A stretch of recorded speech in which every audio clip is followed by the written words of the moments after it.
All right. So, review real quick.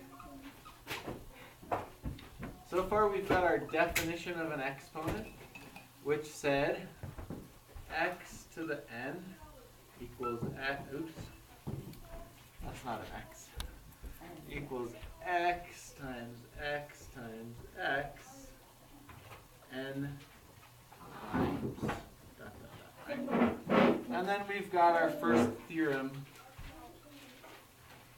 theorem 1, which says x to the n times x to the m equals x to the n plus m. And remember, we proved this using the definition of exponents.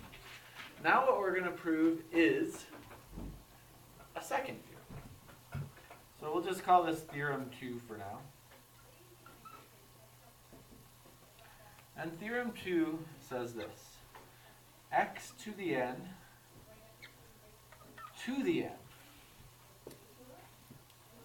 is equal to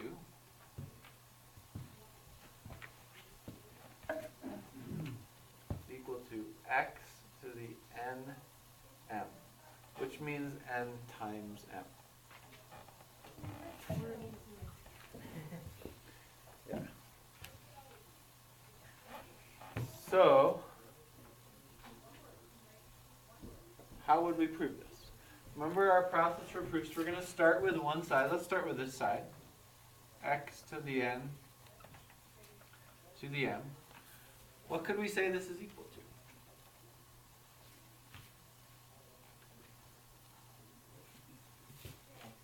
So it's like x times x and n times.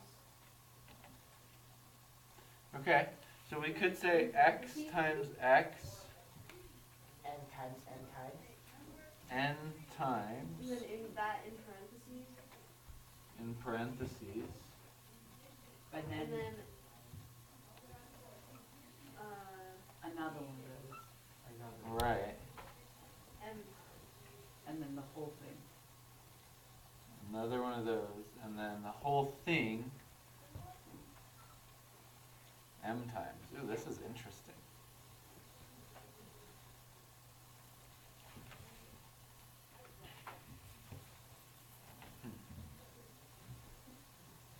both n times.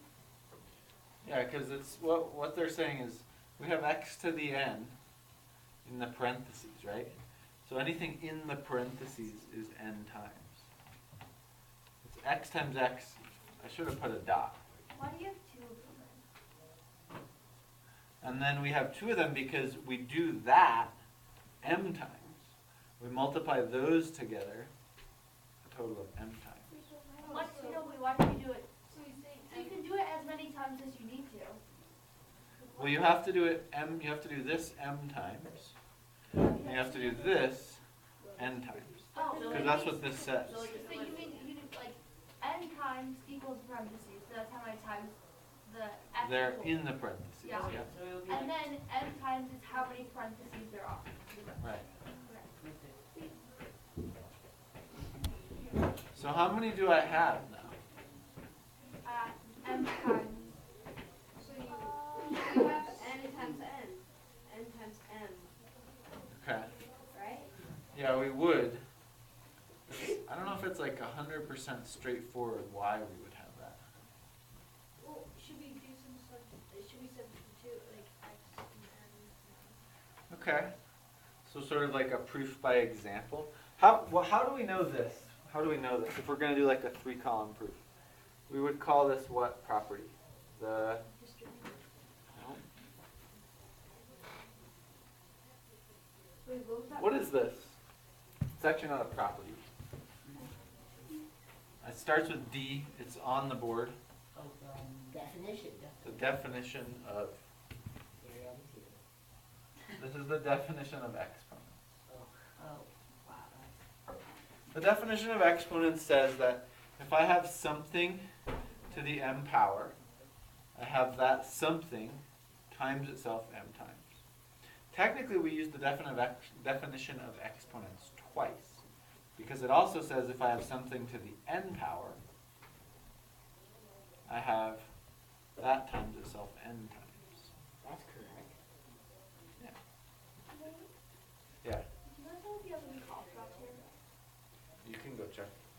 see if someone's in Da Vinci. So sorry. But can we just have one of them? X times X times X times N times. I mean, so we could have written it, we could have done this.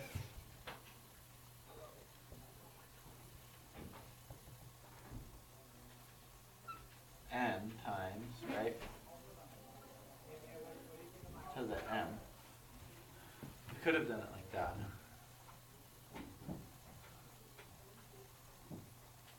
Right?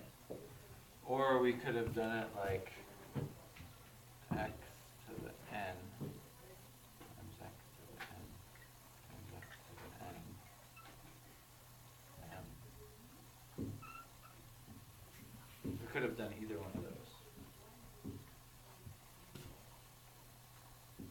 Wait, was that it? Was that the answer? So, That's how it's proven? Or is there anything else? I mean, the tricky thing about this particular proof is that we're trying to apply to like the definition of multiplication. Like, what is multiplication? What does multiplication mean? So some of you, I think, saw that, well, we would have x times x, we would have it n times m times here. I personally find it easier to see this. I mean, this could work this way. I find it easier to see it if we do it like this. Let me get another marker. Oh,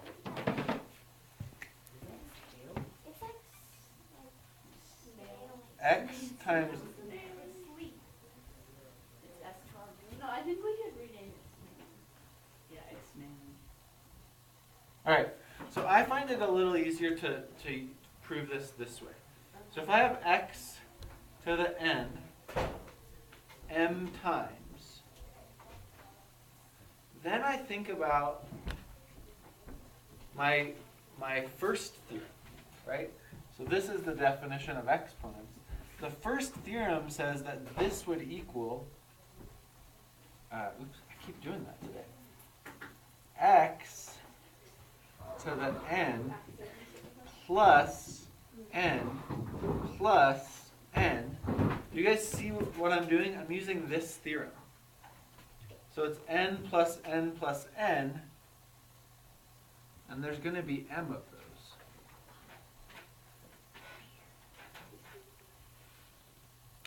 So x to the n times x to the n is x to the n plus n. If I just keep doing that, if I keep adding them together, I have n plus n plus n plus n. Well, n plus n plus n, m times, It's just is n to the n. m times n. That's the definition of multiplication. 3 plus 3 is 3 times 2. 3 plus 3 plus 3 is 3 times 3. Right? So technically, so this is theorem 1. That's a 1. And then I would then be able to say x to the n times m. This is the definition of multiplication. We'll just stop there. Because n plus n, m times, is n times m. Alright. Now, since this equals this, and this equals this, and this equals this, I can finally say that x to the n to the m equals x to the nm because of the, does anyone remember what it's called? The definition. Why does this equal this? Definition of exponents. No. Multiplication. Theorem 1. No. This is theorem 1, this is the definition of exponents. Oh, But why does this equal this? Oh, because he just wrote X times, because theorem 2. Because it equals this, and because it equals this, and because it equals this, yeah. And it's theorem 2, that equals that. No, but that only shows me why this equals this. But, Theorem 1. Oh, theorem 2. Okay. yeah, like- But we have to prove theorem 2 before we can use it in the proof.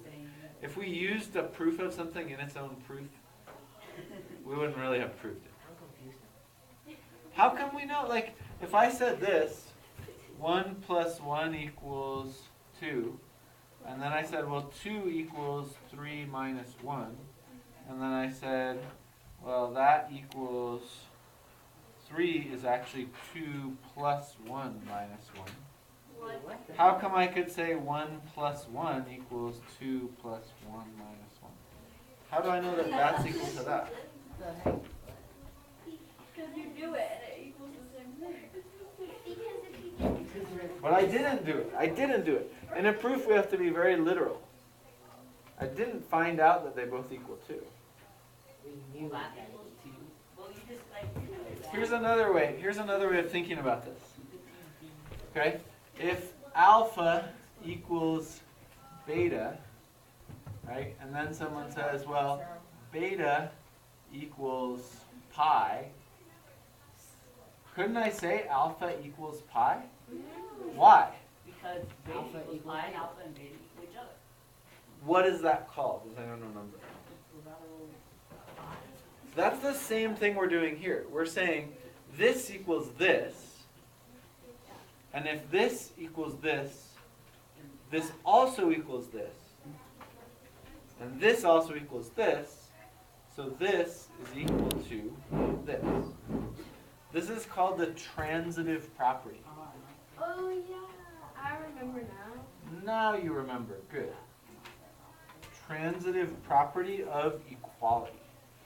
And we pretty much are going to end every proof with the transitive property. I'll write it out. Transitive property. And then what's the last thing we write at the bottom? Explain. Q, E, Oh, Oh, Ed? qued. QED. Yeah, it's something like quod est demonstratum or something, right? Thus it is demonstrated. Something like that. Okay, so we have a second theorem now. We have our theorem number 2.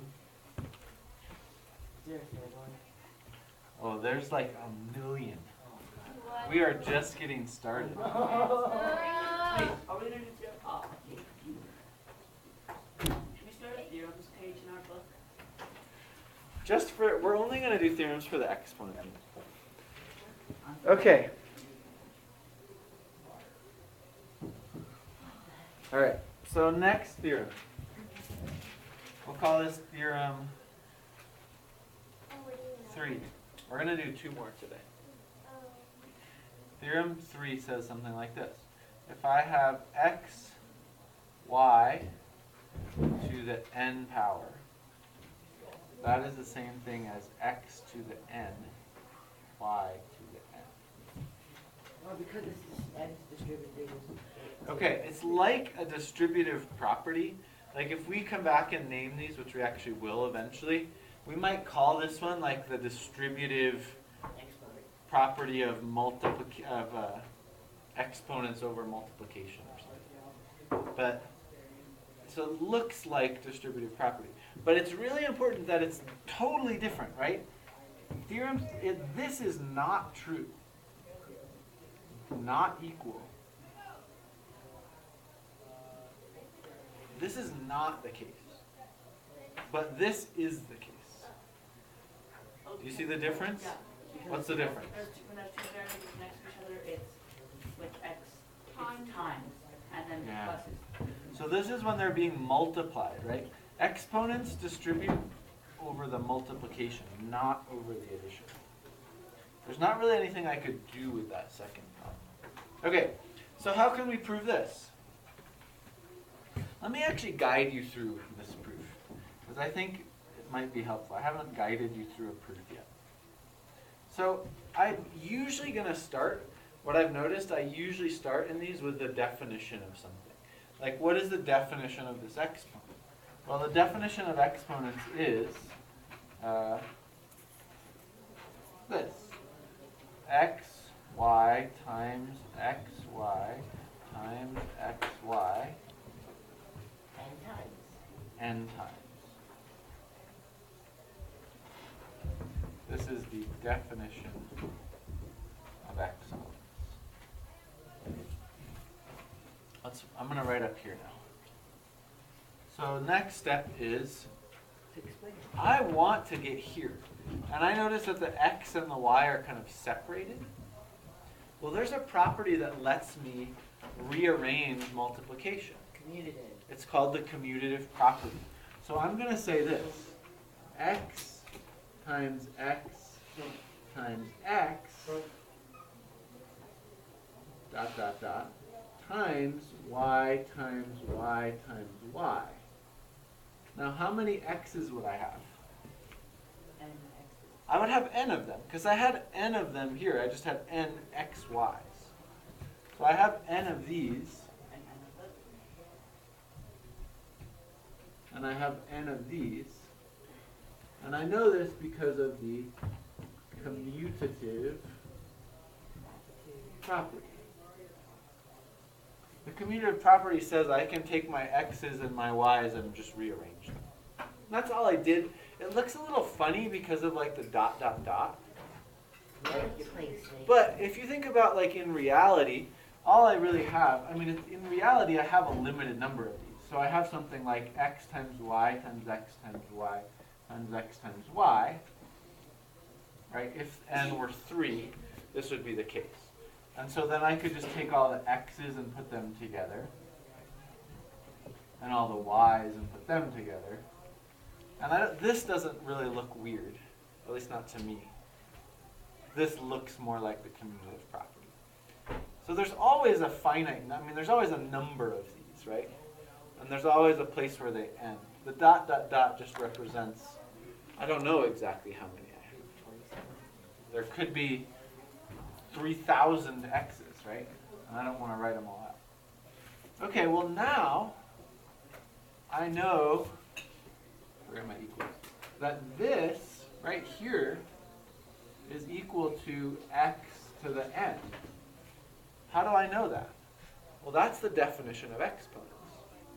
The definition of exponents says that something times itself n times is that something to the n. And I can use the definition of exponents also here to call that y to the n. It's not a g. So I'm applying again to the definition of exponents. And now I can say I started with this and I ended with this. They have to be equal because of the transitive property. And that is my theorem summed up. No one very fast. Yeah. The cool thing about these kind of proofs also is that you could actually like do this with a real example. Like someone was saying that earlier. It's like proof by example, right? If I had like 2 times 3 to the 5th power, I could actually use like the example and do this and show that these are equal. Like 6 to the 5th would be the same thing as 2 to the 5th, 3 to the 5th. I'd probably just do it with a calculator. But exponent, like, the thing about a theorem is that you proved it. And if you proved it, you can always show that it's true based on what you know. So like, I don't necessarily think you have to memorize all of these. It's helpful, it'll make your life easier, but you can always like go back and say, well, if someone gives you a problem like this, you can say, let's see, well I know that this is, right, x times y times x times y, and I know, okay, if I rearrange those, that would be x times x and y times y. So there's like always this way of kind of reproving your theorems. And that's part of the power of proofs, is that you understand why they work. Hopefully you understand why this works. It's because of what exponents are and the commutative property. Okay. And then we'll do a bunch of examples which will help you even better to understand that. But we've got another theorem to prove. Before we do though, we need a definition. So this is called the definition of negative exponents. I'm not writing out all the words, but I'm saying the definition of negative exponents says x to the negative n equals 1 over x to the n. That's just what a negative exponent is. It's kind of weird. Well, is that a negative x or just x? It's just an x. Has a long tail. X to the negative n is 1 over x to the n.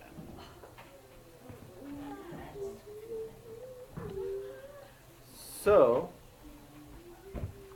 given that, can we prove this last theorem for today?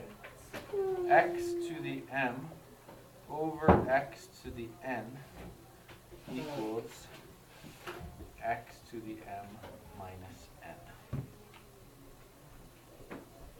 Oh, I think it's because if it's a fraction, then it should equal a negative exponent.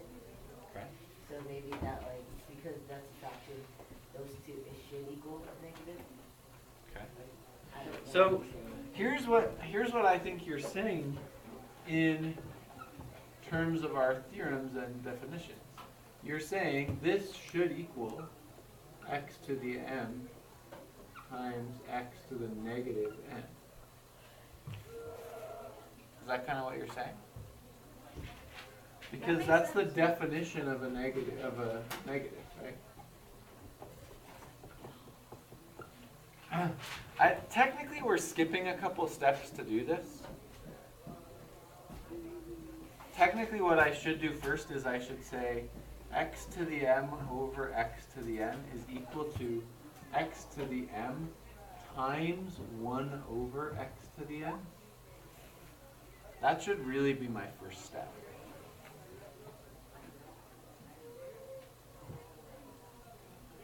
But Yelich just kind of thought of this in his head and just went right to here, which is totally true. I mean, this does equal this, but only because we can sort of like pull the x to the m off of there. Right? And we're not going to go into like the reason for this. We'll just say we understand fractions, right? And that's how you multiply fractions. This is how we multiply fractions. This is equal to this. Okay. So now if we take this part, I'm doing this in a weird order. On your paper, you might just write it in the right order. Does anyone have an idea how we might show that this equals this? Oh, Well, because of the first theorem. Yeah. Because of the first theorem, right? The first theorem says that this equals this.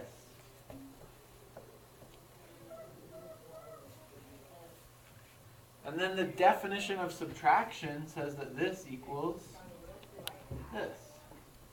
This is what subtraction is. It's adding a negative number. And then what's my last theorem that I pretty much always, or my last property that I pretty much always use? Transitive property says It works. x to the m over x to the n equals x to the